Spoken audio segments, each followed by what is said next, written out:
ওনার যে 1993 যে উপলক্ষে উনি এই 21শে জুলাই করেন, সেই দিনই যে প্রাণ বাঁচিয়েছিল তিনি একজন সংখ্যালঘু, তার নাম আজিজুল হক।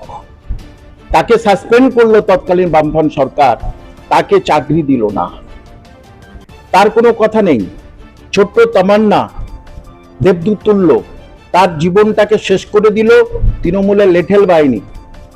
সেই ছোট্ট তামান্না নিয়ে কোনো কথা নেই।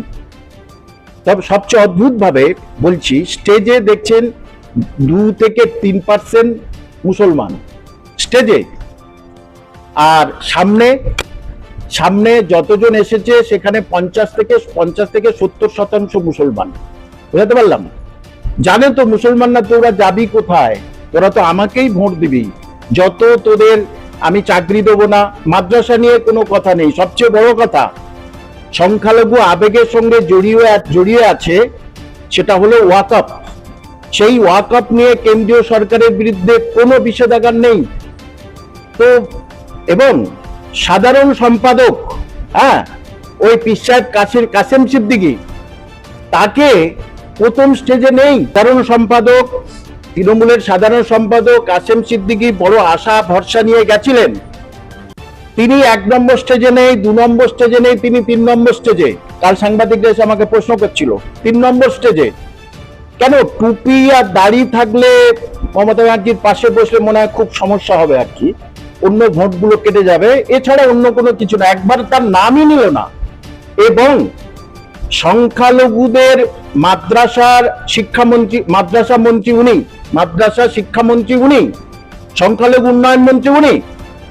আমি হিন্দু ভাইদের করজোড়ে অনুরোধ করছি, ভাববেন না কিছু, কারণ আমি শিক্ষক মশাই, আমার কাছে হিন্দু মুসলিম বলে কিছু নেই, মন্দির মসজিদ বলে কিছু নেই। পশ্চিমবঙ্গ মন্দির মসজিদের সহাবস্থান, যেখানে মন্দির থাকবে সেখানে মসজিদ থাকবে। উনি বললেন জগন্নাথ মন্দিরের পরে আরেকটা কি মন্দির করে দেবেন? একবারও কি বলেছেন সংখ্যালঘুদের উন্নয়ন তোমাদের আমি কিছু করব? তাহলে এই সংখ্যালঘুদের কবে চোখ খুলবে? অন্যান্য রাজ্যে তো বিজেপি আছে, ওই কটা মুসলমানকে কেটে ফেলেছে, কটা মুসলমানকে অন্যায় অত্যাচার করেছে। অর্থাৎ এই জুজু দেখিয়ে পশ্চিমবঙ্গের সংখ্যালঘুরা শেষ হবে। এবং এই সংখ্যালঘুদের যেদিন চোখ না খুলবে, তাহলে সংখ্যালঘুরা সেদিন আসবে যেদিন দেখবো তাদের কঙ্কাল বার হয়ে গেছে, আর কিছু করার নেই। যেটা দেখা গেল যে বলছি বেকারত্বতে 40% কমেছে, তো সেখানে দাঁড়িয়ে এত দুর্নীতি, এত চাকরি হারা 26,000 30,000, কি বলবেন? দেখুন, যে মুখ্যমন্ত্রী বলেই দিলেন যে আমি 40,000 বাড়িয়েছি, তাহলে এই যে 26,000 তো চলেই গেল, আর 32,000 যাবে ঢুকছে। তাহলে 40% উনি বেকারত্ব দূর করেছে। যদি বেকারত্ব দূর করে থাকে, তাহলে পশ্চিমবঙ্গ থেকে, আগে ছিল মুর্শিদাবাদ থেকে তারা কেবল পরিযায়ী শ্রমিক জানতাম, এখন পশ্চিমবঙ্গের সমস্ত জেলায় পরিযায়ী শ্রমিক বিভিন্ন রাজ্যে যাচ্ছে, যার জন্য বাঙালি খেদা হচ্ছে, তার জন্য উনি আন্দোলন করছেন। বলবো অনেক কিছু বললেন কেন্দ্রীয় সরকারের। তাহলে আপনার রাজ্যে প্লেসমেন্ট যদি থাকতো, মানে চাকরি বাকরি নেই ঠিক আছে, কিন্তু দিন আনা দিন খাবে যারা গরিব মানুষ, তাদের কাজের জায়গাটুকু করেননি, তারা চলে যাচ্ছে অন্য জায়গায়। তাহলে আপনি কি করে বলতে পারেন যে 40% আমি বেকারত্ব কমিয়েছি? আপনি বললেন, আর যারা সামনে আছে তারা শুনলো, কিন্তু যারা শিক্ষিত, যারা এই নিয়ে চর্চা করে, তারা কিন্তু এটাকে কোনোভাবেই সাপোর্ট করবে না। সুতরাং এটা যা বলেছেন অসত্য কথা। গতকালের যে সভা থেকে পরিষ্কার বোঝা গেল সেটা পুরো রাজনৈতিক সভায় পরিণত করেছিল, অর্থাৎ শাসক দল তৃণমূলের রাজনৈতিক সভায় পরিণত করেছিল।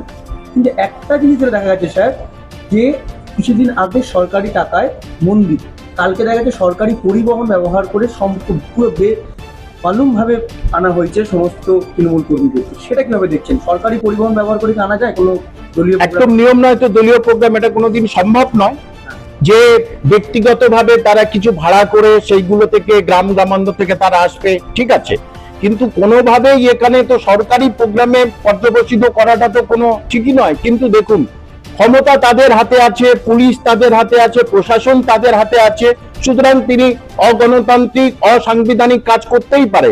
সেখানে তো আমাদের সাধারণ মানুষ নাগরিক আমাদের কথা বলার কিছু নেই। পাশাপাশি যেটা দেখা গেল যে রোহিঙ্গাদের নিয়ে কিভাবে প্রশ্ন তোলেন, বা রোহিঙ্গা 17 লাখ যে রোহিঙ্গা তাদের নিয়ে প্রশ্ন কোথা থেকে এলো, সেই বিষয়টা কিভাবে দেখছেন? দেখুন, কত শতাংশ রোহিঙ্গা আছে সেটা কিন্তু কেউ জানে না। আদৌ জানে না যে রোহিঙ্গা প্র্যাকটিক্যালি যেমন বাঙালি মুসলিম এখানে, ওখানে হচ্ছে রোহিঙ্গা মুসলিম, ঠিক আছে? চীনের হচ্ছে কে উইঘুর মুসলিম, বিভিন্ন প্রদেশে বিভিন্ন মুসলিমদের নাম আছে। তাহলে তারা ঢুকছে, একটা কথা, প্রথম কথা তারা এখানে আসছে, বিএসএফ কি করছে, 2 নম্বর এখানে যখন আসছে, আপনি কিছুদিন আগে একটা রেড চার্ট দেখেছিলেন, তৃণমূলের লিডাররা যে ভোটার কার্ড করতে গেলে এত হাজার টাকা, আর আমাদের ভারতের আইডেন্টিটি কার্ড পেতে গেলে এত টাকা, তাহলে তার বিরুদ্ধে অ্যাকশন নেননি কেন? এত যদি রোহিঙ্গা এখানে এসে যায়, তাহলে তার বিরুদ্ধে আপনি তো অ্যাকশন নেবেন, আপনি তো অ্যাকশন নেন, আপনি তার বিরুদ্ধে অ্যাকশন নেবেন না কেন? মানে আমরা বাঙালি, আমরা চাইবো না আমাদের বাংলার অন্য কোনো রোহিঙ্গা অন্য কোনো দেশের কেউ চলে আসুক, এটা তো আমরা মেনে নেবো না। যে সুতরাং যা কথাগুলো বলেছেন উনি ওনার মতোই বলেই গেছেন, একটা গঠনমূলক কিছু বলেছে, ছাত্র ছাত্রী তাদের পরীক্ষা কি হবে, তাদের প্লেসমেন্ট কি হবে, মানুষের আর্থ সামাজিক দিকটা কি হবে, এই সব দিক থেকে কিছুই বলেনি। সবচেয়ে আমি অদ্ভুত ভাবে বললাম সংখ্যালঘুর উন্নয়ন নিয়ে একটিও কথা নেই কেন? অথচ সংখ্যালঘুর সমস্ত ভোট তারা কাকে দেবে? আমার শেষ প্রশ্ন স্যার, পরিষ্কার কালকে মুখ্যমন্ত্রী বললো যে বদলা নয় বদল চাই বলে তিনি চুপ করে আছেন, 26-এর ভোটের পর সমস্ত কিছু জবাব দেবেন। বদলা নয় বদল চাই, তাহলে ছোট্ট তামান্নাকে কি করলো? ছোট্ট তামান্নাকে কি করলো বলুন? ভাঙড়ে কি হলো? সংখ্যালঘু মরে গেল, অ্যারেস্ট হলো আরেকটা সংখ্যালঘু। আপনার বীরভূমে কি হলো?